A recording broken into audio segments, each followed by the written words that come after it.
अब बात करते हैं सिविल डिसोबीडियंस मूवमेंट और round table conference. Political activity in 1929। 1929 में गांधी जी ने अपनी पॉलिटिकल एक्टिविटीज को काफी बढ़ाया। उन्होंने यूथ को मोबिलाइज करने की कोशिश की, विलेज कंस्ट्रक्शन वर्क ऑर्गेनाइज किए और स्पेसिफिक ग्रीवेंसेस को एड्रेस किया। ये सब गांधी जी के डायरेक्ट पॉलिटिकल एक्शन के लिए तैयार करने की स्ट्रेटेजी थी। गांधी जी की यात्रा और यूथ को मोबिलाइज करना को देखते हैं। गांधी जी ने अपने एक्सटेंसिव ट्रेवल के थ्रू यूथ को इंस्पायर किया और उन्हें पॉलिटिकल एक्शन के लिए प्रिपेयर किया। उनका गोल था कि यूथ को रेडी किया जाए ताकि वो ब्रिटिश रूल के अगेंस्ट स्टैंड कर सके। Cloth boycott campaign. मार्च 1929 में गांधी जी ने कलकत्ता में क्लॉथ बॉयकॉट कैंपेन स्टार्ट किया। इसका मेन ऑब्जेक्टिव था कि ब्रिटिश गुड्स को रिजेक्ट किया जाए और खादी को प्रमोट किया जाए। इस मूवमेंट को कांग्रेस वर्किंग कमेटी ने फॉरेन क्लॉथ बॉयकॉट कमेटी के रूप में ऑर्गेनाइज किया। मीरठ कॉन्स्पिरेसी केस मार्च 1929। मीरठ कॉन्स्पिरेसी केस ने पॉलिटिकल टेंशन को और बढ़ाया। ये केस लेबर मूवमेंट और लेफ्ट विंग पॉलिटिक्स के ऊपर था, जिसमें कई लोगों को अरेस्ट किया गया। इस केस ने पॉलिटिकल क्लाइमेट को इंटेंस बना दिया। Bomb explosion by Bhagat Singh and B K Dutt April 1929। Bhagat Singh और बीके दत्त ने सेंट्रल लेजिस्लेटिव असेंबली में बॉम्ब फोड़ा।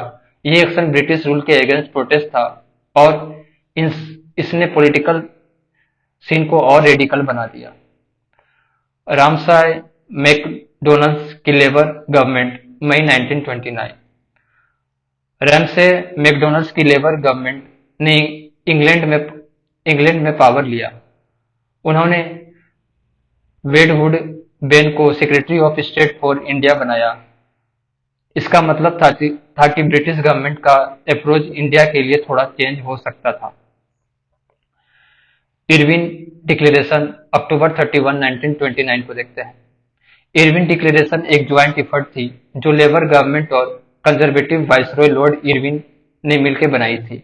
इसका मेन पर्पस था ब्रिटिश पॉलिसी को इंडिया के लिए थोड़ा कॉन्सिलिडेटरी बनाया जाए। डोमिनियन स्टेटस का प्रोमिस। डिक्लेरेशन में यह कहा गया कि डोमिनियन स्टेटस का प्रोमिस 1917 के डिक्लेरेशन में दिया गया था, लेकिन ये प्रोमिस स्पेसिफिक टाइम फ्रेम के साथ नहीं था और न ही इसमें कोई इमीडिएट चेंज का प्रोमिस दिया गया था। इसका मतलब था कि अभी भी स्टेटस क्वो बनाया रखा जाए। दिल्ली मैनिफेस्टो नवंबर 2, 1929 को देखते हैं। दिल्ली मैनिफेस्टो एक कॉन्फ्रेंस थी जिसमें नेशनल लीडर ने राउंड टेबल कॉन्फ्रेंस के लिए कुछ डिमांड रखी थी। उनका मेन गोल था कि राउंड टेबल कॉन्फ्रेंस को कॉन्स्टिट्यूशनल असेंबली बनाया जाए, जिसमें डोमिनियन स्टेटस के लिए कॉन्स्टिट्यूशन बनाया जाए। राउंड टेबल कॉन्फ्रेंस को कॉन्स्टिट्यूएंट असेंबली बनाना। दिल्ली मैनिफेस्टो में यह डिमांड की गई कि राउंड टेबल कॉन्फ्रेंस को एक कॉन्स्टिट्यूएंट असेंबली बनाया जाए जिसमें डोमिनियन स्टेटस के लिए कॉन्स्टिट्यूशन बनाया जाए। कांग्रेस की मेजोरिटी रिप्रेजेंटेशन। कांग्रेस को मेजोरिटी रिप्रेजेंटेशन मिलना चाहिए था इस कॉन्फ्रेंस में, ताकि इंडियन इंटरेस्ट को प्रॉपरली रिप्रेजेंट किया जा सके। जनरल एमनेस्टी और कॉन्सिलिएटरी पॉलिसी। जनरल एमनेस्टी की डिमांड की गई थी, मतलब कि पॉलिटिकल प्रिजनर को रिलीज किया जाए और कॉन्सिलिएटरी पॉलिसीज फॉलो किए जाए, जिसमें सभी कम्युनिटीज के इंटरेस्ट को ध्यान में रखा जाए। लॉर्ड इरविन से गांधी और लीडर की मीटिंग। गांधी जी और मोतीलाल नेहरू ने दिसंबर 1929 में लॉर्ड इरविन से मिलकर अपने डिमांड रखे। उन्होंने राउंड टेबल कॉन्फ्रेंस के लिए एश्योरेंस मांगी कि इस कॉन्फ्रेंस का पर्पज एक कॉन्स्टिट्यूशनल स्कीम बनाना होना चाहिए था जिसमें डोमिनियन स्टेटस मिल सके। इरविन का रिजेक्शन।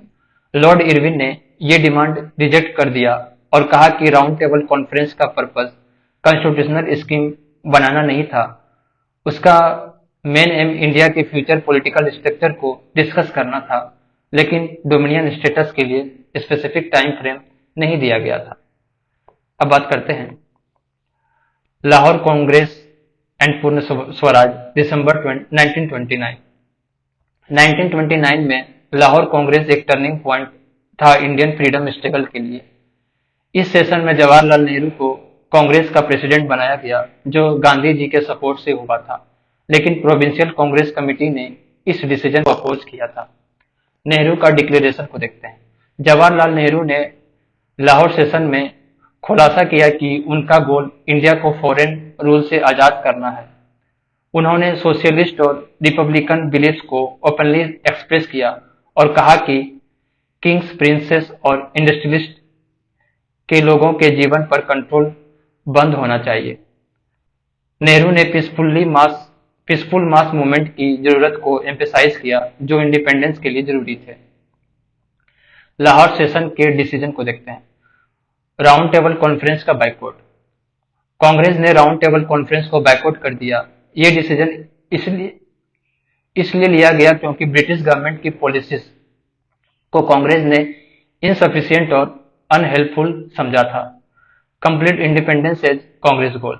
लाहौर सेशन में कांग्रेस ने अपने गोल को क्लियर किया कि उनका एम कंप्लीट इंडिपेंडेंस है। डोमिनियन स्टेटस को रिजेक्ट कर दिया गया और फुल इंडिपेंडेंस की डिमांड की गई। Civil disobedience launch. Congress working committee को सिविल डिसोबीडियंस शुरू करने का ऑथराइजेशन दिया गया। इसमें नन पेमेंट ऑफ टैक्सेस और लेजिस्लेचर का रिजाइन करना इंक्लूड था। यह ब्रिटिश रूल के अगेंस्ट एक इंपॉर्टेंट स्टेप था। जनवरी 26, 1930 फर्स्ट इंडिपेंडेंस डे। जनवरी 26, 1930 को इंडिपेंडेंस डे डिक्लेयर किया गया। ये दिन स्वराज डे के रूप में मनाया गया, जिसमें कंप्लीट इंडिपेंडेंस के लिए प्लेज लिया गया। Flag hoisting at river Ravi, December 31, 1929। 31 दिसंबर 1929 को जवाहरलाल नेहरू ने रिवर रावी के किनारे पर ट्राई कलर फ्लैग होस्ट किए। इस मूवमेंट को इनकलाब जिंदाबाद के स्लोगन के साथ सेलिब्रेट किया गया। इनकलाब जिंदाबाद का स्लोगन मौलाना हजरत मोहनी ने 1921 में कॉइन किया था, जो रिवोल्यूशनरी स्पिरिट को रिप्रेजेंट करता था। इंडिपेंडेंस प्लेज 26 जनवरी 1930।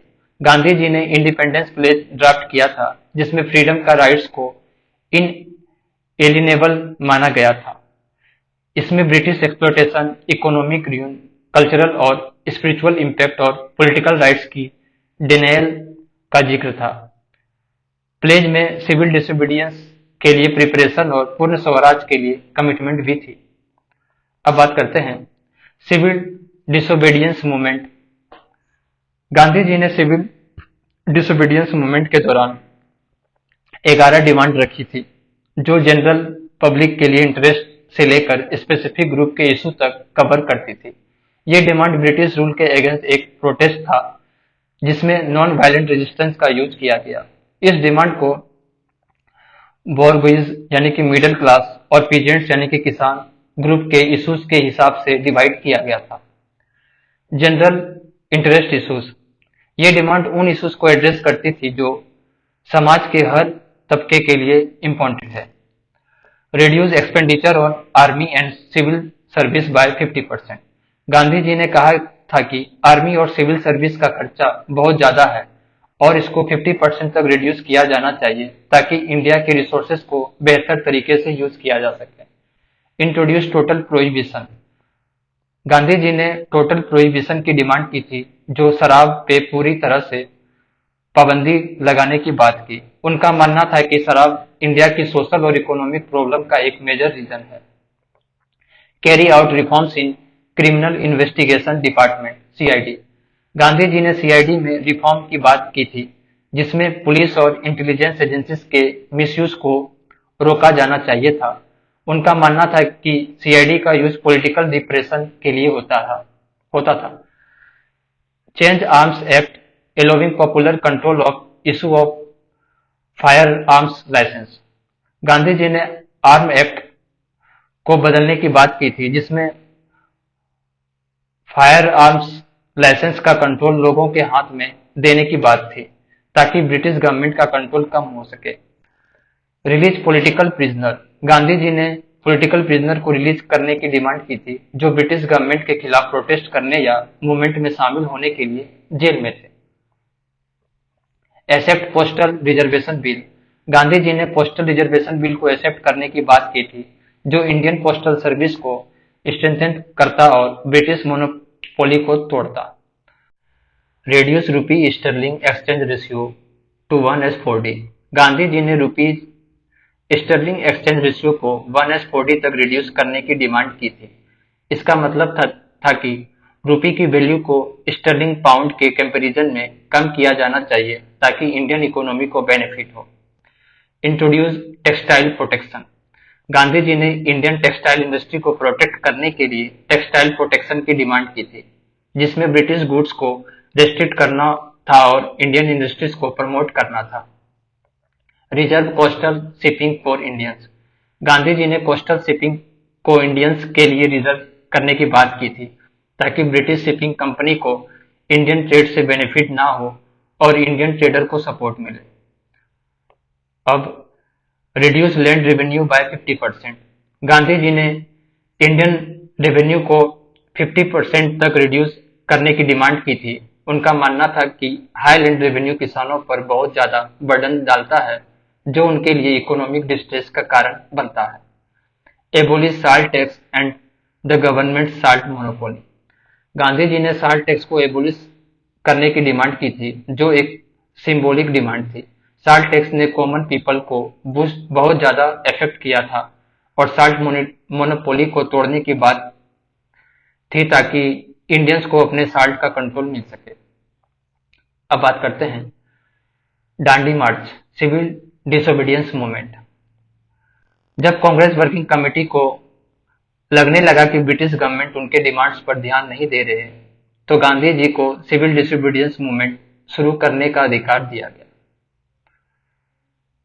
गांधी जी ने साल्ट को फोकल पॉइंट बनाया, जो एक सिंबॉलिक और प्रैक्टिकल एक्शन था। साल्ट एक ऐसा चीज थी जो हर आम आदमी की जिंदगी का हिस्सा था और उस पर ब्रिटिश का कंट्रोल था। गांधी जी का प्लान को देखते हैं। March two 1930। गांधी जी ने वाइसरॉय को अपना स्ट्रेटेजी प्लान बताया। उन्होंने कहा कि वो साबरमती आश्रम से 240 माइल मार्च करेंगे, जिसमें 78 लोग उनका साथ देंगे। ये मार्च गुजरात के गांव से होते हुए डांडी तक जाएगी, जो सूरत के पास एक छोटा सा कोस्टल विलेज था। Salt law violation. Gandhi ji का प्लान था कि डांडी पहुंचकर साल्ट लॉ को तोड़ते हुए समुद्र से नमक उठाएंगे। ये एक्शन साल्ट टैक्स को चैलेंज करने के लिए था, जिससे ब्रिटिश गवर्नमेंट ने इंडियन साल्ट पर मोनोपोली बना रखा था। मार्च डिटेल। गांधी जी ने 12 मार्च को अपनी मार्च शुरू की और 6 अप्रैल 1930 को डांडी पहुंचकर साल्ट लॉ तोड़ दिया। ये मूवमेंट एक symbolic breakdown of salt law था, जो सिविल डिसोबीडियंस मूवमेंट का ऑफिशियल लॉन्च था। अब सिविल डिसोबीडियंस एक्शन को देखते हैं। पिकेटिंग फॉरेन लिक्वेयर और क्लॉथ शॉप। गांधी जी के कॉल पर लोग फॉरेन क्लॉथ और लिक्वेयर शॉप का बाइकआउट करने लगे। रिफ्यूजल टू पे टैक्सेस। लोगों ने टैक्स देने से इनकार कर दिया, जो ब्रिटिश गवर्नमेंट के कंट्रोल को चैलेंज करता था। Boycott of law courts. Lawyers ने ब्रिटिश लॉ कोर्ट्स का बाइकआउट किया और प्रैक्टिस देना बंद कर दिया। Government servant resigning. Government servant ने अपना पोजीशन से रिजाइन कर दिया ताकि ब्रिटिश रूल को इनडायरेक्टली चैलेंज किया जा सके। अब spread of salt law disobedience को देखते हैं। National wide defiance. Gandhi ji का डांडी मार्च ने पूरे देश में साल्ट लॉ के खिलाफ आंदोलन शुरू कर दिया। लोगों ने हर जगह साल्ट लॉ को तोड़ने की कोशिश की और साल्ट प्रोडक्शन को अपना हाथ में ले लिया। नेहरू अरेस्ट। जवाहरलाल नेहरू को अरेस्ट किया गया, जिससे मद्रास, कलकत्ता और कराची में मास डेमोन्स्ट्रेशन हुई। मास डेमोन्स्ट्रेशन का मतलब बड़ी आंदोलन। गांधी अरेस्ट। गांधी जी को 4 मई 1930 को दर्शना साल्ट वर्क पर रेड करने के लिए अरेस्ट किया गया। ये रेड एक वायलेंट कॉन्फ्रंटेशन थी, जिसमें पुलिस ने नॉन वायलेंस प्रोटेस्टर पर ब्रूटल लाठीचार्ज किया। Non payment of revenue. Congress ने रेवेन्यू न देने का डिसीजन लिया और नो चौकीदारी टैक्स और फॉरेस्ट लॉ को वायलेट कर, करने का भी कॉल दिया गया। ये एक्शन हर रीजन में चल रहे थे जिसमें लोग ने ब्रिटिश कंट्रोल को चैलेंज किया। कांग्रेस बैन। साल्ट लॉ तोड़ने के बाद इंडियन नेशनल कांग्रेस को इलीगल डिक्लेयर कर दिया गया क्योंकि ब्रिटिश रूलर को लगने लगा कि कांग्रेस उनके रूल को डायरेक्टली चैलेंज कर रही है। अब बात करते हैं regional movement during civil disobedience. Civil disobedience movement एक नेशनल वाइड मूवमेंट था जिसमें हर रीजन ने अपने तरीके से साल्ट लॉ और ब्रिटिश रूल के खिलाफ अपना योगदान दिया। हर रीजन की अपनी स्पेसिफिक चैलेंजेस और डिमांड थी जिससे उन्होंने अपने रीजनल लीडर के थ्रू एड्रेस किया। चलिए देखते हैं कुछ इंपॉर्टेंट रीजन और उनके मूवमेंट के बारे में। तमिलनाडु साल्ट मार्चेज बाय सी राजागोपालाचारी वेदरनियम। तमिलनाडु में सी राजागोपालाचारी ने तंजौर कोस्ट पर साल्ट मार्च शुरू किया। ये मार्च तिरुचिरापल्ली से वेदरनियम तक गया। गांधी जी के डांडी मार्च की तरह ये भी साल्ट लॉ को तोड़ने के लिए था। Picketing of foreign cloth shop. Foreign cloth का बाइकआउट भी ये रीजन में होता रहा। कोयम्बटूर, मदुरा, विधानगर जैसे शहरों में एंटी लिक्वेयर कैंपेन भी चलाए गए। Riots and strikes. Chulai mill strike को तोड़ने के लिए पुलिस फोर्स का यूज किया गया। गुदियाटम में अनएम्प्लॉयड वीवर्स ने लिक्विड शॉप और पुलिस पिकेट्स पर हमला किया। बोधी न्याय कुनर, मदुरा में पीजेंट्स ने इकोनॉमिक हार्डशिप के खिलाफ राइट्स किए। अब Malabar Kerala salt marches by K Kelappan ने मालाबार रीजन में साल्ट सत्याग्रह ऑर्गेनाइज की। उन्होंने पी कृष्ण पिलाई के साथ मिलकर नेशनल फ्लैग को पुलिस एक्शन के खिलाफ डिफेंड किया। वैकोम सत्याग्रह। केलापन को वैकोम सत्याग्रह के लिए भी जाना जाता है जो अनटचेबिलिटी के खिलाफ था। अब Andhra reason district salt marches. Andhra में साल्ट मार्चेज काफी जगह ऑर्गेनाइज किए गए जैसे ईस्ट गोदावरी, वेस्ट गोदावरी, कृष्णा और गुंटूर डिस्ट्रिक्ट में। Military style camp CV Ram's. Military style camps भी स्टेब्लिश किए गए जिसे सीवी राम्स कहा गया। मर्चेंट और डोमिनेंट कास्ट ने भी इस मूवमेंट में डिफाइंस दिखाई। Limited mass movement. Non cooperation movement की तरह आंध्र में उतना मास मूवमेंट सपोर्ट नहीं था, लेकिन फिर भी लोगों ने अपनी तरफ से मूवमेंट में पार्टिसिपेशन दिया। ओडिशा इफेक्टिव साल्ट सत्याग्रह बाय गोपाल बंधु चौधरी। गोपाल बंधु चौधरी ने कोस्टल रीजन में इफेक्टिव साल्ट सत्याग्रह की जिसमें बालासोर, कटक और पूरी डिस्ट्रिक्ट शामिल थे। ये सत्याग्रह ब्रिटिश के साल्ट टैक्स के खिलाफ था। अब Assam fail to reach previous height. Assam में कम्युनिटी कॉन्फ्लिक्ट की वजह से मूवमेंट उतनी सक्सेस नहीं पा सकी। Student strike against Cunningham circular. Cunningham circular के अगेंस्ट आसाम के स्टूडेंट ने स्ट्राइक की जिसमें स्टूडेंट को पॉलिटिक्स में पार्टिसिपेट करने से रोका गया था। Chandraprabha Saikiani forest law violation. Chandraprabha Saikiani ने दिसंबर 1930 में कचरी विलेज के एबोरिजिनल को फॉरेस्ट लॉ तोड़ने के लिए इंसाइट किया, लेकिन आसाम कांग्रेस लीडर ने इसे सपोर्ट नहीं किया। बंगाल कांग्रेस स्प्लिट। बंगाल कांग्रेस दो फैक्शन में डिवाइड हो गया, एक सुभाष चंद्र बोस के अंदर और दूसरा जेएम सेनगुप्ता के अंदर। ये स्प्लिट कलकत्ता कॉरपोरेशन इलेक्शन में देखा गया। Communal riots. ढाका और किशोरगंज में कम्युनल राइट्स हुए, लेकिन मुस्लिम पार्टिसिपेशन लिमिटेड थी। High arrest and violence. Bengal में हाईएस्ट नंबर ऑफ अरेस्ट हुए और वायलेंस भी काफी थी। स्पेशली मिदनापुर, आरामबाग और रूरल एरिया में। यहाँ साल्ट सत्याग्रह और चौकीदारी टैक्स मूवमेंट चल रहे थे। चित्तागोंग रिवोल्ट। सूर्य सेन के चित्तागोंग रिवोल्ट ग्रुप ने 2 आर्मरीज पर रेड की थी। बिहार, चंपारण और सारण साल्ट सत्याग्रह। चंपारण और सारण बिहार के वो पहले डिस्ट्रिक्ट थे जहां साल्ट सत्याग्रह शुरू हुई थी। पटना में नखास पॉन्ड को चूज किया गया था साल्ट बैन तोड़ने के लिए। No chowkidari tax agitation. Bihar में नो चौकीदारी टैक्स एजिटेशन भी काफी पॉपुलर था, जिसमें लोग चौकीदारी टैक्स देने से इनकार कर रहे थे। अब छोटा नागपुर, हजारीबाग। बोंगा माझी और सोमरा मांझी की लीडरशिप। बोंगा माझी और सोमरा मांझी ने गांधीज्म से प्रभावित होके हजारीबाग में एक मूवमेंट शुरू किया। ये मूवमेंट सोशियो रिलीजियस रिफॉर्म का था, जो संस्कृताइजिंग लाइंस पर बेस्ड था। मतलब ये मूवमेंट लोअर कास्ट को हिंदुइज्म के ट्रेडिशनल प्रैक्टिसेस से जोड़ना चाहता था।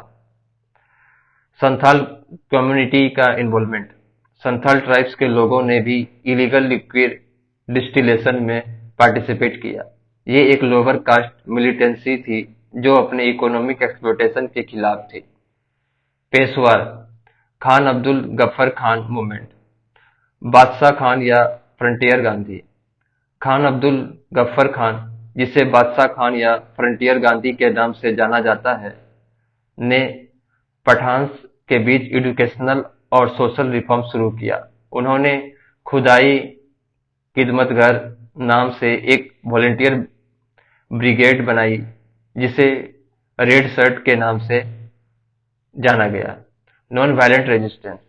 रेड शर्ट्स के लोग फ्रीडम स्ट्रगल में एक्टिवली पार्टिसिपेट करते थे और उनका कमिटमेंट नॉन वायलेंस के टुवर्ड्स था, जो गांधी जी के अहिंसा के प्रिंसिपल से इंस्पायर था। पेशावर इंसिडेंट। यहाँ पर घरवाल राइफल के कुछ सोल्जर ने अनआर्म्ड क्राउड पर फायर करने से इनकार कर दिया, जो एक सिग्निफिकेंट मूवमेंट था क्योंकि ये ब्रिटिश फोर्सेस के खिलाफ मिलिट्री डिफेंस को दिखाता है। सोलापुर, महाराष्ट्र। गांधी जी की अरेस्ट के बाद सोलापुर में लोगों ने फिर्स रेस्पॉन्स दिए। इसके बाद पैरेलल गवर्नमेंट स्टेब्लिश की गई, जिसे मार्शल लॉ के जरिए सप्रेस किया गया। धरसना, गुजरात। सरोजनी नायडू और अदर रेड। धरसना साल्ट सत्याग्रह में सरोजनी नायडू, इमाम साहिब और मनीलाल गांधी ने रेड लीड की। उन्हें ब्रूटल पुलिस लाठीचार्ज का सामना करना पड़ा, जो नेशनल वाइड इमुलेशन को इंस्पायर कर गया। American journalist report. Webb Miller, एक अमेरिकन जर्नलिस्ट, ने धरसना साल्ट सत्याग्रह को रिपोर्ट किया, जो इंटरनेशनल अटेंशन का काफी बड़ा सोर्स बना। Gujarat, impact of movement. Gujarat के की एरियाज खुले। गुजरात के कुछ की एरियाज जैसे आनंद, बोरसद, नेडियाद, बारदोली, जांबूसर में मूवमेंट काफी स्ट्रॉन्ग था।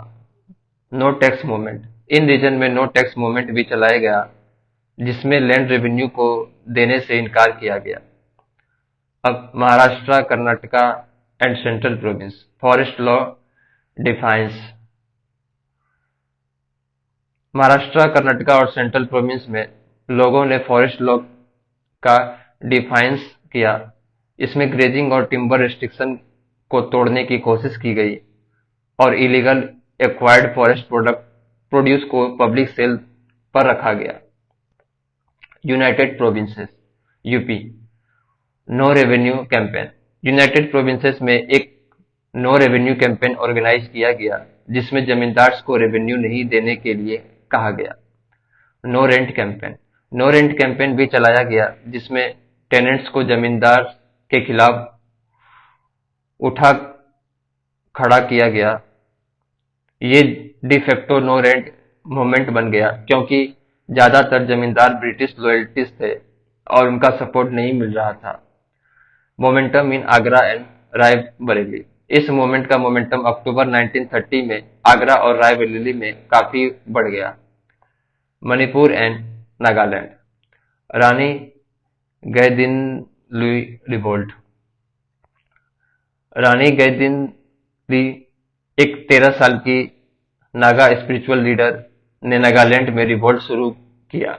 उन्होंने ब्रिटिश रूल के खिलाफ अपनी आवाज उठाई। उन्हें लाइफ इम्प्रिजमेंट दिया गया, लेकिन उन्हें 1946 में इंटरिम गवर्नमेंट के थ्रू रिलीज किया गया। अब बात करते हैं impact of civil disobedience movement. Civil disobedience movement का बहुत बड़ा इम्पैक्ट था और इसने ब्रिटिश रूल को काफी इकोनॉमिक और पॉलिटिकल प्रेशर में डाल दिया। इस मूवमेंट ने मास मोबिलाइजेशन को इंक्रीज किया और ब्रिटिश गवर्नमेंट को अपने पॉलिसीज रिकंसिडर करने पर मजबूर किया।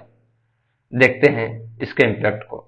Economic impact, decline in foreign clothes import.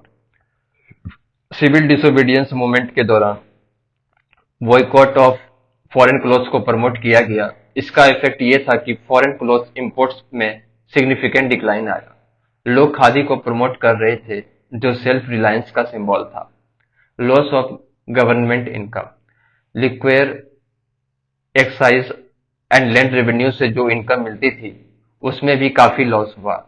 लोगों ने लिक्वेयर शॉप को बॉयकॉट किया और टैक्सेस नहीं दिए। इससे ब्रिटिश गवर्नमेंट को काफी फाइनेंशियल लॉस हुआ।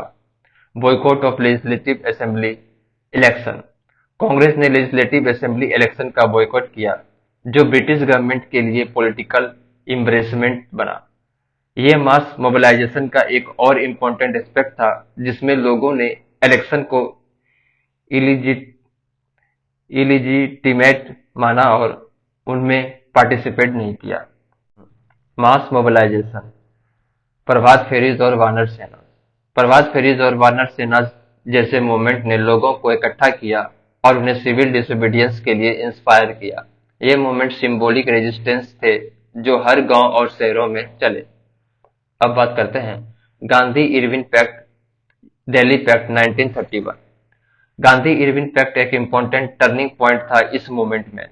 जनवरी 25, 1931 को गांधी जी और कांग्रेस वर्किंग कमेटी के मेंबर को रिलीज किया गया। उसके बाद मार्च 5, 1931 को दिल्ली में ये पैक्ट साइन किया गया। गांधी जी को इक्वल फुटिंग पर रखने के लिए ये पैक्ट साइन किया गया। इरविन जो कि वाइसरॉय थे और गांधी जी के बीच ये एग्रीमेंट हुआ। एग्रीमेंट बाय इरविन को देखते हैं। Release of non violent political prisoner. Irwin ने नॉन वायलेंट पॉलिटिकल प्रिजनर को इमीडिएट रिलीज करने का डिसीजन लिया। ये उन लोगों को फ्री करने का एक इम्पोर्टेंट स्टेप था जो पीसफुल प्रोटेस्ट में शामिल थे। रेमिशन ऑफ अनपेड फाइन्स, जो फाइन्स लोगों ने सिविल डिसोबीडियंस के दौरान नहीं दिए थे उन्हें रिमिट यानी कि माफ कर दिया गया। Return of unsold lands, unsold land को उन लोगों को वापस किया गया जो उन्हें गवर्नमेंट ने कॉन्फिस्टिकेट किया था। Lenient treatment of resign government servant, जो गवर्नमेंट सर्वेंट ने रिजाइन किया था उन्हें लीनिएंट ट्रीटमेंट दिया गया। Salt making rights, coastal villages में साल्ट मेकिंग राइट्स को पर्सनल कंजप्शन के लिए अलाउ किया गया। Permission for peaceful picketing, peaceful picketing को अलाउ किया गया जो एक इम्पोर्टेंट फॉर्म्स था नॉन वायलेंट प्रोटेस्ट का। विड्रॉवल ऑफ इमरजेंसी ऑर्डिनेंसेस, जो इमरजेंसी ऑर्डिनेंसेस ब्रिटिश गवर्नमेंट ने पास किए थे उन्हें विड्रॉ किया गया। अब रिजेक्शन बाय इरविन को देखते हैं। Public inquiry into police excesses, Irwin ने पुलिस एक्सेशन जैसे लाठीचार्ज पर पब्लिक इंक्वायरी की मांग को रिजेक्ट कर दिया। Commutation of Bhagat Singh death sentence, Bhagat Singh और उनके कॉमरेड्स के डेथ सेंटेंस को कम्यूटेट यानी कि कम्यूट करने की मांग को भी इरविन ने रिजेक्ट कर दिया। Agreement by Gandhi, suspension of civil disobedience movement, Gandhi ji ने सिविल डिसोबीडियंस मूवमेंट को टेम्पोरली सस्पेंड कर दिया, जो उनके लिए एक स्ट्रेटेजिक मूव था ताकि राउंड टेबल कॉन्फ्रेंस में पार्टिसिपेट कर सके। Participation in round table conference, Gandhi ji ने राउंड टेबल कॉन्फ्रेंस में कॉन्स्टिट्यूशनल मैटर पर डिस्कस करने के लिए पार्टिसिपेट करने का डिसीजन लिया। अब comparison with non cooperation movement को देखते हैं। सिविल डिसोबीडियंस मूवमेंट का मुख्य ऑब्जेक्टिव था कंप्लीट इंडिपेंडेंस, जबकि नॉन कोऑपरेशन मूवमेंट का ऑब्जेक्टिव था redressal of specific wrongs. Method: civil disobedience movement में लॉ को तोड़ना शामिल था, जबकि नॉन कोऑपरेशन मूवमेंट में सिर्फ कोऑपरेट ना करना था। Protest involving intelligentsia: civil disobedience में लॉयर्स, स्टूडेंट जैसे इंटेलिजेंसिया का पार्टिसिपेशन कम था, लेकिन पीजेंट्स और बिजनेसेस क्लास का पार्टिसिपेशन ज्यादा था। Muslim participation civil disobedience movement में नॉन कॉरपोरेशन मूवमेंट के कंपैरिजन में कम था। Labour uprising: civil disobedience movement में कोई मेजर लेबर अपसर्ज नहीं था, जबकि नॉन कॉरपोरेशन मूवमेंट में लेबर मूवमेंट काफी स्ट्रांग थे। Peasants and business participation: peasants और बिजनेस क्लास का मैसिव पार्टिसिपेशन था, जो सिविल डिसोबीडियंस मूवमेंट को एक और स्ट्रांग बेस बना रहा था। Prisoner court: civil disobedience movement में 3 टाइम ज्यादा लोग इम्प्रिज हुए थे। कांग्रेस स्ट्रेंथ: कांग्रेस की organisational strength civil disobedience movement में नॉन कॉरपोरेशन मूवमेंट के कंपैरिजन में हायर थे। अब बात करते हैं Karachi Congress session March 1931। Karachi Congress session March 1931 में हुई थी, जो एक स्पेशल सेशन था। ये सेशन काफी इम्पोर्टेंट था क्योंकि इसमें गांधी इरविन पैक्ट को इंडोर्स किया गया। मतलब कांग्रेस ने गांधी इरविन पैक्ट को ऑफिशियली सपोर्ट किया, जो सिविल डिसोबीडियंस मूवमेंट को टेम्पोरली सस्पेंड करने का एक एग्रीमेंट था। अब देखते हैं कि इस सेशन में क्या मेजर रिजोल्यूशंस पास किए गए। First, disapproval of political violence. Congress ने पॉलिटिकल वायलेंस को डिसअप्रूव किया। मतलब कांग्रेस ने वायलेंस को सपोर्ट नहीं किया, लेकिन भगत सिंह, सुखदेव और राजगुरु की ब्रेवरी और सेक्रीफाइस को कांग्रेस ने एडमायर किया और उनकी सेक्रीफाइस को एक्नॉलेज किया। ये उन लोगों को ट्रिब्यूट देने का एक तरीका था जो अपनी जान देकर फ्रीडम स्ट्रगल में शामिल हुए थे। रिटरेशन ऑफ पूर्ण स्वराज। कांग्रेस ने अपने गोल को दोबारा से रिटेरेट किया, जो था पूर्ण स्वराज यानी कि कंप्लीट इंडिपेंडेंस। ये क्लियर मैसेज दिया गया कि कांग्रेस का अल्टीमेट गोल कंप्लीट इंडिपेंडेंस है और ये अभी भी उनका प्राइमरी ऑब्जेक्टिव है, चाहे कुछ टेम्पररी एग्रीमेंट हो गए हो। Fundamental rights resolution. Fundamental rights को गारंटी किया गया। ये रिजोल्यूशन काफी इम्पोर्टेंट था क्योंकि इसमें कुछ बेसिक ह्यूमन राइट्स की बात की गई थी जो हर सिटीजन को मिलनी चाहिए। इसमें शामिल थे फ्री स्पीच, हर इंसान को अपनी बात कहने का हक, फ्री प्रेस, मीडिया को अपने काम करने की आजादी, right to freedom, right to form association and assembly, लोग अपनी ग्रुप्स बना सकते हैं और गैदरिंग कर सकते हैं। यूनिवर्सल एडल्ट फ्रेंचाइज, सभी एडल्ट को वोटिंग का हक मिलेगा, चाहे उनका बैकग्राउंड कुछ भी हो। इक्वल लीगल राइट्स, हर इंसान को कानून के नजर में बराबर होना चाहिए। स्टेट न्यूट्रलिटी इन रिलीजियस मैटर, स्टेट को रिलीजियस मैटर में न्यूट्रल रहना होगा। फ्री कंपल्सरी प्राइमरी एजुकेशन, हर बच्चों को फ्री और कंपल्सरी प्राइमरी एजुकेशन मिलनी चाहिए। Protection of minority culture and language, minorities के कल्चर और लैंग्वेजेस की प्रोटेक्शन की बात की गई थी। नेशनल इकोनॉमिक प्रोग्राम रिजोल्यूशन को देखते हैं। ये रिजोल्यूशन इकोनॉमिक रिफॉर्म्स की बात करता था जो पीजेंट्स और लैंड होल्डर्स के लिए काफी इंपॉर्टेंट थे। इसमें कुछ इंपॉर्टेंट पॉइंट थे जैसे रिडक्शन इन रेंट और रेवेन्यू, लैंडलॉर्ड्स और पीजेंट्स के रेंट रेवेन्यू को सब्सटेंशियल रिड्यूस किया जाना था। Exemption from rent for uneconomic holding, अगर किसी के पास अनइकोनॉमिक होल्डिंग है तो उनसे रेंट नहीं लिया जाएगा। रिलीफ फ्रॉम एग्रीकल्चरल डेप्ट, फार्मर को अपने डेप्ट से रिलीफ दिया जाएगा। उसरी कंट्रोल, इंटरेस्ट रेट को कंट्रोल किया जाएगा ताकि फार्मर को हाई इंटरेस्ट रेट से बचाया जा सके। वर्कर और पीजेंट्स के लिए बेटर वर्क कंडीशन और राइट्स टू फॉर्म यूनियन दिया जाएगा। की इंडस्ट्रीज, माइंस और ट्रांसपोर्ट को स्टेट के अंदर लाया जाएगा। अब बात करते हैं round table conference. Round table conference एक सीरीज ऑफ मीटिंग थी जो लंदन में हुई थी, जिसमें ब्रिटिश गवर्नमेंट और इंडियन लीडर्स ने मिलकर इंडिया के फ्यूचर पर डिस्कशन किया। ये कॉन्फ्रेंसेस ब्रिटिश गवर्नमेंट और इंडियन लीडर्स के बीच पहली बार इक्वल फुटिंग पर हुई थी। ये जरूरी था क्योंकि साइमन कमीशन के रिपोर्ट को इंडियन लीडर ने रिजेक्ट कर दिया था और इसलिए दोनों साइड को न्यू सॉल्यूशन के लिए बात करनी थी। First round table conference November 1930 to January 1931। आइए देखते हैं ओपनिंग एंड चेयरिंग। ये कॉन्फ्रेंस किंग जॉर्ज V ने ओपन की थी और रामसे मैकडोनल्ड्स, जो कि ब्रिटिश प्राइम मिनिस्टर थे, उन्होंने इसको चेयर किया था। Indian representation. कांग्रेस ने इस कॉन्फ्रेंस में पार्टिसिपेट नहीं किया क्योंकि वो सिविल डिसोबीडियंस मूवमेंट में इंगेज थे और ब्रिटिश गवर्नमेंट को रिकॉग्नाइज नहीं कर रहे थे।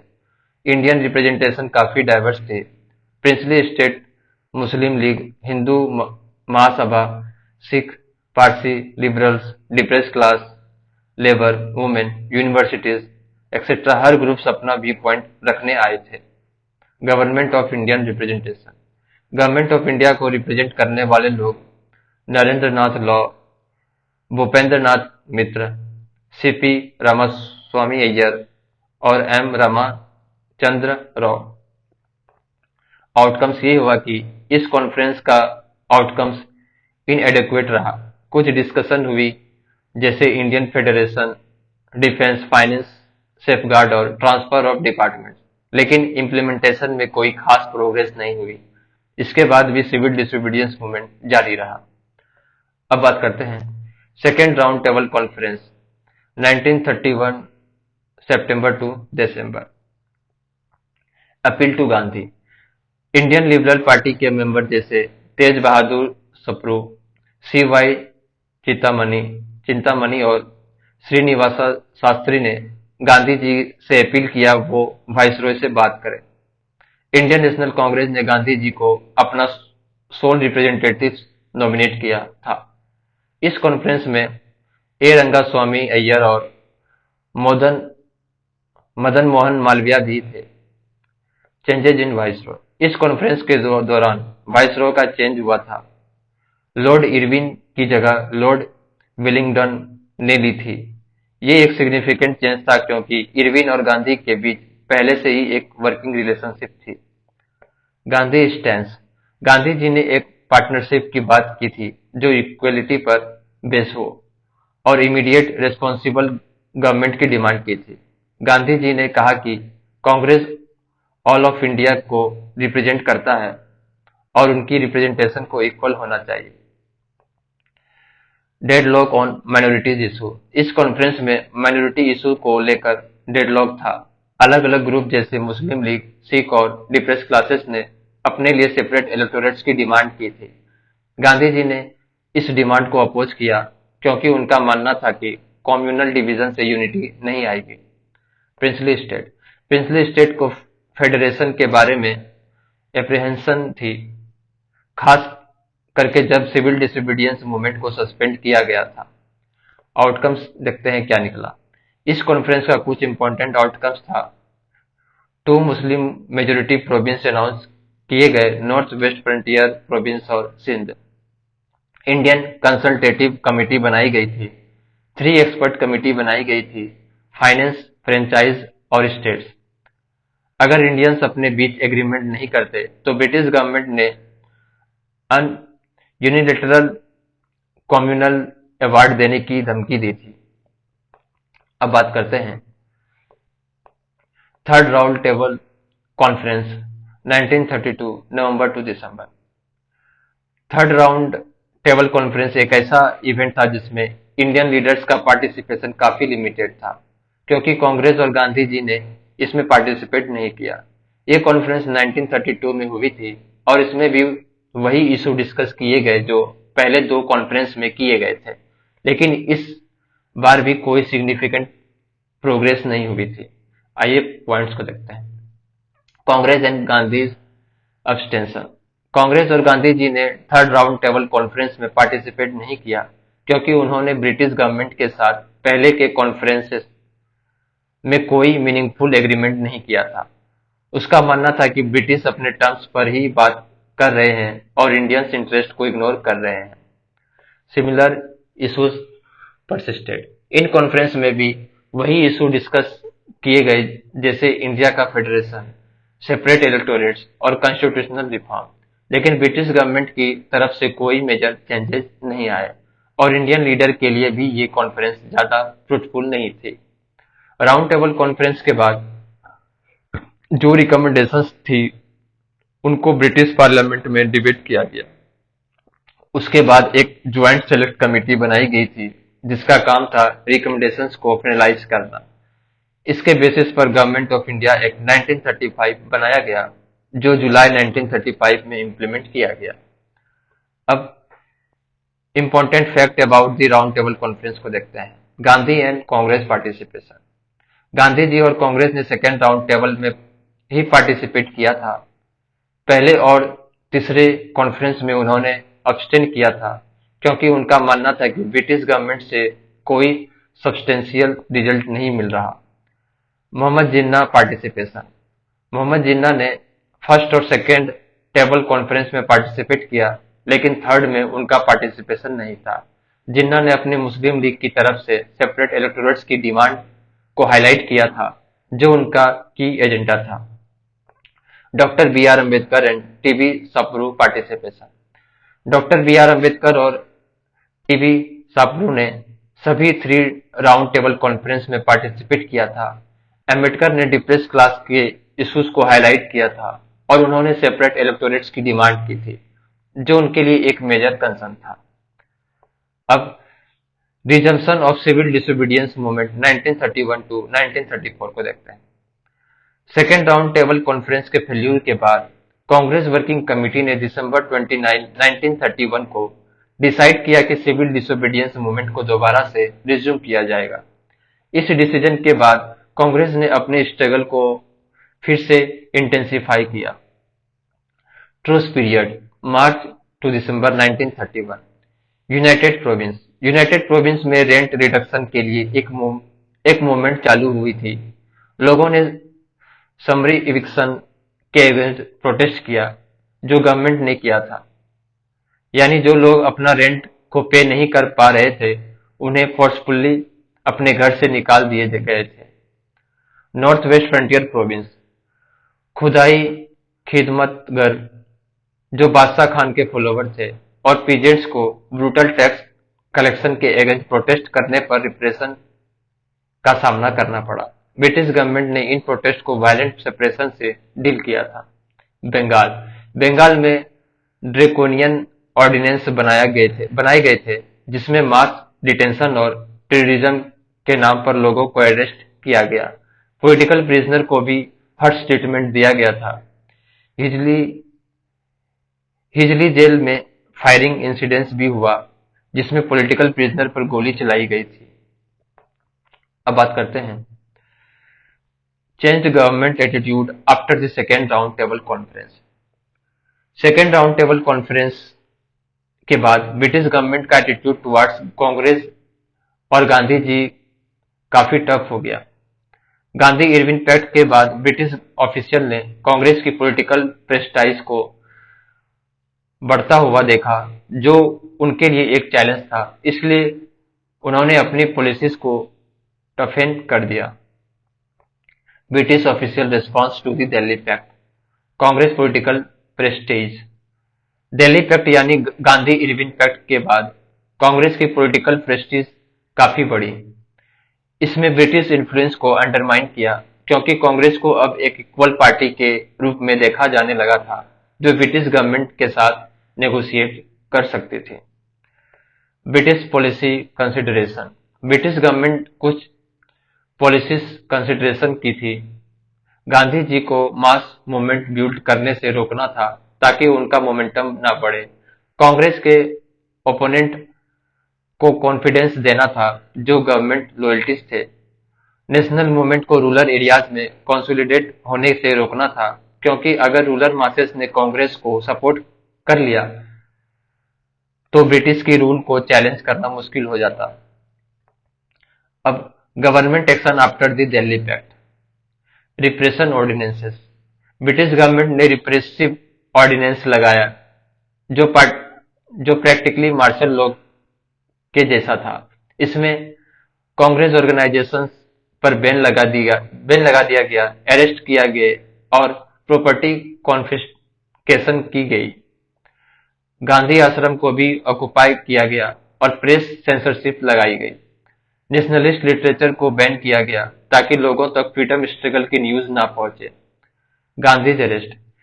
वाइसरॉय विलिंगडन ने गांधी जी से मीटिंग करने से रिफ्यूज किया था 31 दिसंबर 1931 को। फिर 4 जनवरी 1932 को गांधी जी को अरेस्ट कर लिया गया, जो एक बिग ब्लो था सिविल डिसोबीडियंस मूवमेंट के लिए। अब popular responses to British action को देखते हैं। Massive response. Civil disobedience movement को लेकर बहुत बड़ा रेस्पॉन्स मिला। 80,000 सत्याग्रही को पिछले 4 महीने में जेल भेजा गया। इसमें अर्बन और रूरल पुअर दोनों इन्वॉल्व थे। Forms of protest. प्रोटेस्ट के कई फॉर्म्स देखे गए, जैसे पिकेटिंग, शॉप को बंद करना, non violent demonstration, national day celebration, national flag hosting, non payment of taxes, salt Satyagraha, forest law violation. Princely states uprising. Princely state में भी अपसर्ज देखने को मिला, जैसे कश्मीर और अलवर में लोगों ने ब्रिटिश रूल के खिलाफ प्रोटेस्ट किया। अब challenges in sustaining the movement. Lack of time for leader. Leader के पास मोमेंटम बिल्ड करने का वक्त कम था। गांधी जी को मूवमेंट को सस्टेन करने में डिफिकल्टी हो रही थी, क्योंकि ब्रिटिश रिप्रेशन काफी स्ट्रांग हो गई थी। अनप्रिपेयर्डनेस एमंग मासेस। मासेस भी फुल्ली प्रिपेयर्ड नहीं थे इस मूवमेंट को सस्टेन करने के लिए। रूरल एरिया में अवेयरनेस काफी कम थी और ब्रिटिश रिप्रेशन के सामने लोग थोड़े डिस्करेज हो गए थे। अब conclusion of civil disobedience movement को देखते हैं। Decision to withdraw. Gandhi ji ने अप्रैल 1934 में सिविल डिसोबीडियंस मूवमेंट को विड्रॉ कर लिया। यह डिसीजन उन्होंने इसलिए किया क्योंकि मूवमेंट को सस्टेन करना मुश्किल हो गया था। ब्रिटिश रिप्रेशन काफी स्ट्रांग हो गई थी। मासेस को मोबिलाइज करने में डिफिकल्टी हो रही थी। Strategic retreat. ये एक स्ट्रेटेजिक रिट्रीट था जिसमें गांधी जी ने टेम्पोररी पीस को प्रीफर किया ताकि फ्यूचर में और इफेक्टिव स्ट्रगल हो सके। अब बात करते हैं communal awards 1932 and Poona pact को देखते हैं। कम्युनल अवार्ड्स 16 अगस्त 1932 को British prime minister Ramsay MacDonald ने अनाउंस किया था। ये अवार्ड इंडियन फ्रेंचाइज कमेटी के फाइंडिंग पर बेस्ड था, जो लोथियन कमेटी के नाम से भी जाना जाता है। इसका मेन पर्पस था माइनॉरिटीज को सेपरेट इलेक्टोरेट और रिजर्व सीट देना। आइए इसके फीचर्स को देखते हैं। Separate electorates.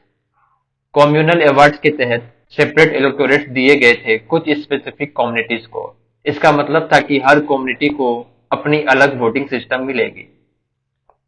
ये सेपरेट इलेक्टोरेट्स दिए गए थे Muslim, Europeans, Sikh, Indian Christian, Anglo Indians, depressed class, Marathas को।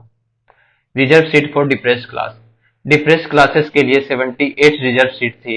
ये सीट उन लोगों के लिए थी जो सोशली और इकोनॉमिकली बैकवर्ड थे। Perceive as a divide and rule tactic.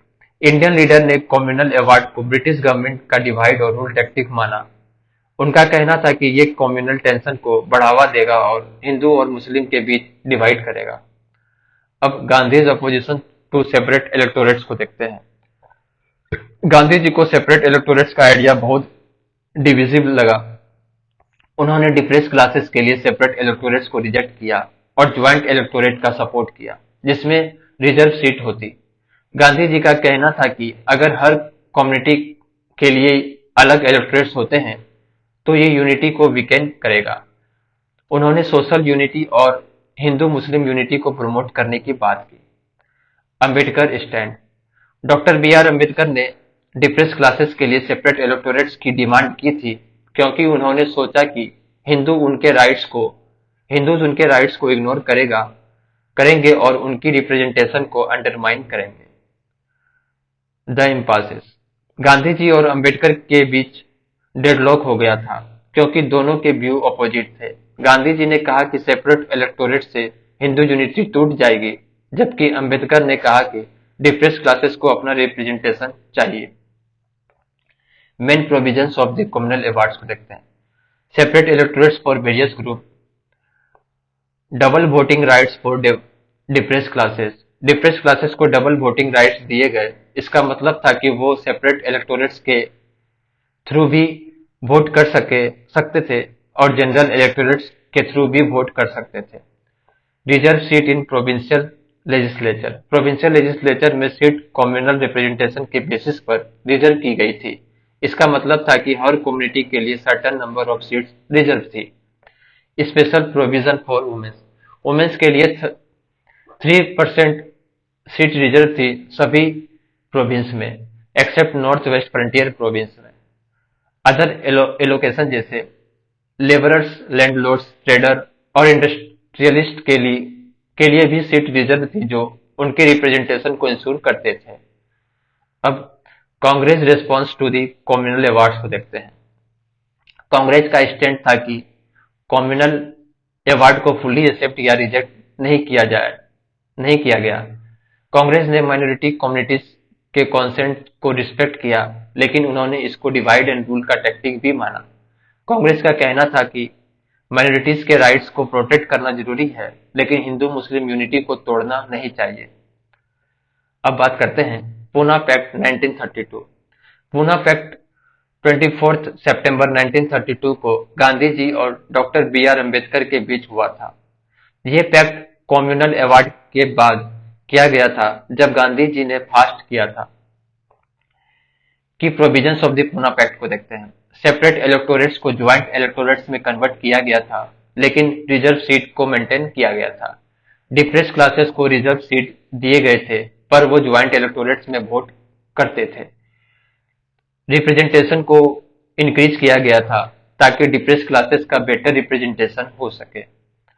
Poona pact के बाद डिप्रेस क्लासेस को बेटर पॉलिटिकल रिप्रेजेंटेशन मिलने लगा और गांधी जी ने अपना फास्ट भी तोड़ दिया। अब बात करते हैं Gandhi response and Poona pact को। Indefinite fast. गांधी जी ने सेपरेट इलेक्टोरेट्स को रिजेक्ट कर दिया और ज्वाइंट इलेक्टोरेट्स की डिमांड की।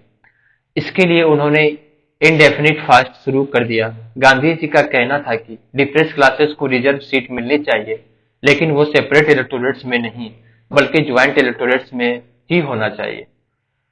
गांधी जी का मेन गोल था कि हिंदू मुस्लिम यूनिटी को मेंटेन किया जाए और डिप्रेस क्लासेस को पॉलिटिकल रिप्रेजेंटेशन मिले, लेकिन वो अलग से नहीं, बल्कि ज्वाइंट इलेक्टोरेट्स के थ्रू हो। इससे उन्होंने यूनिटी एंड इक्वलिटी को प्रमोट करने की कोशिश की। Negotiation and compromises. Poona pact. Poona pact 24 सितंबर 1932 को गांधी जी और बी आर अम्बेडकर के बीच साइन किया गया था। ये पैक्ट उनके बीच की कॉम्प्रोमाइज को दिखाता है। गांधी जी ने सेपरेट इलेक्टोरेट को रिजेक्ट किया और ज्वाइंट इलेक्टोरेट की डिमांड रखी थी। अम्बेडकर ने भी अपनी डिमांड को कॉम्प्रोमाइज किया, जिसमें रिजर्व सीट को इंक्रीज किया गया था, लेकिन ज्वाइंट इलेक्टोरेट्स को एक्सेप्ट किया गया। अब बात करते हैं joint electorates and its impact. Scheduled caste federation allegation. All India scheduled caste federation ने ज्वाइंट इलेक्टोरेट्स के सिस्टम पर एलिगेशन लगाई कि यह सिस्टम डिप्रेस क्लासेस को जेन्युइन रिप्रेजेंटेशन नहीं दे रहा था। उनका कहना था कि हिंदू मेजॉरिटी अपने इंटरेस्ट के लोगों को नॉमिनेट कर सकते थे, जो डिप्रेस क्लासेस के असली रिप्रेजेंटेटिव्स नहीं थे। Criticism of the system. B R Ambedkar ने पूना पैक्ट और ज्वाइंट इलेक्टोरेट सिस्टम को क्रिटिसिज्म किया। उन्होंने कहा कि यह सिस्टम हिंदू मेजॉरिटी को फायदा देता है और डिप्रेस क्लासेस को उनके असली राइट्स नहीं मिल पा रहे। Demand for separate electorates. Ambedkar और शेड्यूल कास्ट फेडरेशन ने डिमांड की कि सेपरेट इलेक्टोरेट्स को रिइंस्टेट किया जाए और ज्वाइंट इलेक्टोरेट्स को नलीफाई किया जाए। Ambedkar continue criticism. अंबेडकर ने पूना पैक्ट को 1947 तक क्रिटिसाइज किया। उनका कहना था कि ये पैक्ट डिप्रेस क्लासेस के लिए सेटिस्फैक्ट्री नहीं था और उनको प्रॉपर रिप्रेजेंटेशन नहीं मिल रहा था। अब बात करते हैं Gandhi's Harijan campaign and thoughts on caste. Gandhi ji ने अनटचेबिलिटी को सोशल इविल माना और इससे इरेडिकेट करने के लिए अपनी लाइफ काफी डेडिकेटेड की। उन्होंने हरिजन्स कैंपेन शुरू की, जिसमें उन्होंने अनटचेबल्स यानी कि जो लोग लोअर कास्ट या शेड्यूल कास्ट में आते हैं, अनटचेबल्स के राइट्स के लिए लड़ाई लड़ी। Harijan campaign 1933 to 1934, formation of all India anti untouchable league 1932। Gandhi ji ने 1932 में all India anti untouchable league बनाई थी, जिसका मेन गोल अनटचेबिलिटी को इरेडिकेट करना था। ये लीग नेशनल वाइड कैंपेन चलाने का एक प्लेटफॉर्म बना। पब्लिकेशन ऑफ हरिजन 1933। हरिजन एक वीकली पब्लिकेशन थी जो जनवरी 1933 में शुरू हुई थी। गांधी जी ने ये अनटचेबिलिटी और हरिजन राइट्स के इशू को पब्लिसाइज करने के लिए शुरू की थी। ये पब्लिकेशन उन्होंने अपने जेल से रिलीज होने के बाद शुरू की थी। वर्धा आश्रम and Satyagraha pledge 1930। Gandhi ji ने 1930 में प्लेज लिया कि साबरमती आश्रम तक नहीं जाएंगे जब तक स्वराज यानी कि सेल्फ रूल नहीं मिल जाता। जब उन्हें रिलीज किया गया तो उन्होंने वर्धा आश्रम में शिफ्ट होकर अपने नेशनल वाइड टूर की प्लानिंग शुरू की, जो नवंबर 1933 से जुलाई 1934 तक चली। नेशनल वाइड टूर फॉर हरिजन। गांधी जी ने अपने नेशनल वाइड टूर की शुरुआत वर्धा से की थी। इस टूर में उन्होंने 20,000 किलोमीटर का सफर किया और हरिजन्स के लिए फंड रेज किए। उन्होंने हरिजन्स सेवक सिंह, जो पहले डिप्रेस क्लासेस लीग के नाम से जाना जाता था, को सपोर्ट किया और अनटचेबिलिटी के खिलाफ अवेयरनेस क्रिएट की।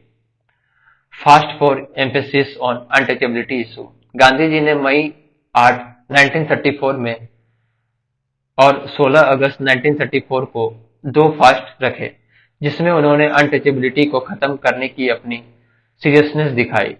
उन्होंने ये फास्ट उन लोगों को जागृत करने के लिए रखे जो अनटचेबिलिटी को सीरियसली नहीं ले रहे थे। अब अपोजिशन फेस्ड बाय गांधी को देखते हैं। Opposition from orthodox Hindu element. Gandhi ji की हरिजन कैंपेन को ऑर्थोडॉक्स हिंदू एलिमेंट ने अपोज किया। उन्होंने गांधी जी पर हिंदुइज्म को अटैक करने का इल्जाम लगाया।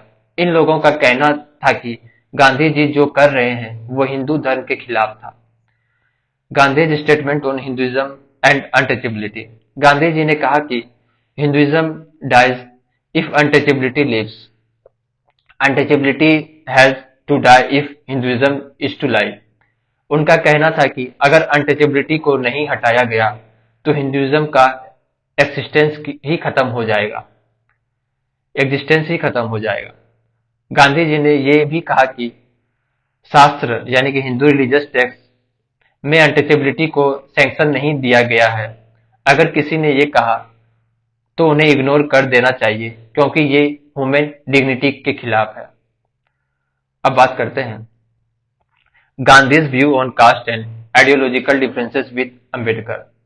Gandhi's view on caste. Gandhi ji का कास्ट सिस्टम पर अपना एक अलग नजरिया था। उन्होंने अनटचेबिलिटी और कास्ट सिस्टम के बीच फर्क किया। Abolishing untouchability and caste system. Gandhi ji का मानना था कि अनटचेबिलिटी को बिल्कुल खत्म करना जरूरी है, लेकिन उन्होंने कास्ट सिस्टम को पूरी तरह से डिस्ट्रॉय करने की बात नहीं की। उनका कहना था कि कास्ट सिस्टम को रिफॉर्म किया जा सकता है, अनटचेबिलिटी को खत्म करना उसका पहला कदम होना चाहिए। अंबेडकर का पर्सपेक्टिव थोड़ा अलग था। उन्होंने कास्ट सिस्टम को ही एनहिलेट करने की बात की, क्योंकि उनके लिए कास्ट सिस्टम ही अनटचेबिलिटी का रूट काउज था। Caste system. गांधी जी कहते थे कि कास्ट सिस्टम में फ्लॉन्स यानी कि कमियां हैं, लेकिन ये सिंकफुल नहीं है। उनका मानना था कि अगर हाई और लो कास्ट के बीच का डिस्टिंक्शन खत्म हो जाए तो कास्ट सिस्टम को कम्प्लीमेंट्री बनाया जा सकता है, न कि हेरियार्कल सिस्टम। मतलब अगर हम रिस्पेक्ट और इक्वलिटी के साथ कास्ट सिस्टम को देखें तो ये हार्मफुल नहीं होगा। Uniting against untouchability. Gandhi ji की कोशिश थी कि कास्ट सिस्टम के सपोर्टर और क्रिटिक्स को अनटचेबिलिटी के खिलाफ एक साथ लाया जाए। उन्होंने सोचा कि अगर हम अनटचेबिलिटी को खत्म करेंगे तो कास्ट सिस्टम के बारे में भी एक पॉजिटिव चेंज आ सकता है। Opposition to forceful change. Gandhi ji ने ऑर्थोडॉक्स हिंदू यानी कि जो सनातनीस थे को कंपेल करने का नहीं सोचा। उनका मानना था कि उन्हें रीजनिंग और परसुएशन के जरिए कॉन्विंस किया जा सकता है। गांधी जी कंपल्सन के बजाय परसुएशन पर विश्वास करते थे। परसुएशन मतलब समझाना। अनटचेबिलिटी एंड कम्युनल टेंशन को देखते हैं। गांधी जी ने कहा कि अनटचेबिलिटी को हटाने से कम्युनल टेंशन को भी दूर किया जा सकता है। उन्होंने परसुएशन को कंपल्सन के बजाय अपना तरीका बनाया क्योंकि उन्हें लगा कि फोर्सफुल मेथड से ज्यादा लॉजिकल रीजनिंग से लोगों को बदलाव लाना आसान होगा। अब ideological differences and similarities between Gandhi and Ambedkar को देखते हैं। Similarities. Symbolic act against operation. Gandhi ji ने फॉरेन क्लॉथ्स को बंद किया जो ब्रिटिश रूल का सिंबल था। अंबेडकर ने मनुस्मृति को बंद किया जो हिंदू सोशल ऑर्डर का सिंबल था। दोनों ही एक्ट ऑपरेशन के खिलाफ थे और फ्रीडम की तरफ एक कदम थे। Believes in social and political change through education. दोनों लीडर का मानना था कि एजुकेशन के जरिए सोशल चेंज और पॉलिटिकल चेंज लाना जरूरी है। उन्होंने कंपल्सन यानी कि फोर्स के बजाय अवेयरनेस और एजुकेशन को ज्यादा इंपॉर्टेंस दी। Use of religion for social transformation. Gandhi ji और अंबेडकर दोनों ने रिलीजन को सोशल ट्रांसफॉर्मेशन के लिए इस्तेमाल किया। गांधी जी ने हिंदुइज्म को रिफॉर्म करने की कोशिश की जबकि अंबेडकर ने बुद्धिज्म को अपनाकर कास्ट सिस्टम को खत्म करने की कोशिश की। Limited sovereignty power of the state. दोनों लीडर का यह भी मानना था कि स्टेट का पावर लिमिटेड होना चाहिए ताकि इंडिविजुअल फ्रीडम को सेफगार्ड किया जा सके। स्टेट को ज्यादा इंटरफेरेंस नहीं करना चाहिए। Opposition to violent means. Gandhi ji और अंबेडकर दोनों ने वायलेंट मेथड को रिजेक्ट किया था। उन्होंने पीसफुल मेथड को अपनाया था और सोशल चेंज के लिए अहिंसा यानी कि नॉन वायलेंस को अपनाया था। Social harmony and democratic transformation. Gandhi ji और अंबेडकर दोनों ने सोशल हार्मोनी को बढ़ाने की कोशिश की थी। उन्होंने डेमोक्रेटिक और पीसफुल मेथड के थ्रू सोशल ट्रांसफॉर्मेशन को प्रमोट किया था। अब बात करते हैं differences between Gandhi and Ambedkar. Freedom and democracy. Gandhi का मानना था कि फ्रीडम को अथॉरिटी से छीनना जरूरी है। उनके हिसाब से लोगों को अपनी आजादी खुद लेनी चाहिए, जैसे उन्होंने ब्रिटिश रूल के खिलाफ नॉन कॉर्पोरेशन और सत्याग्रह के जरिए लड़ाई की थी। अंबेडकर का पर्सपेक्टिव थोड़ा अलग था।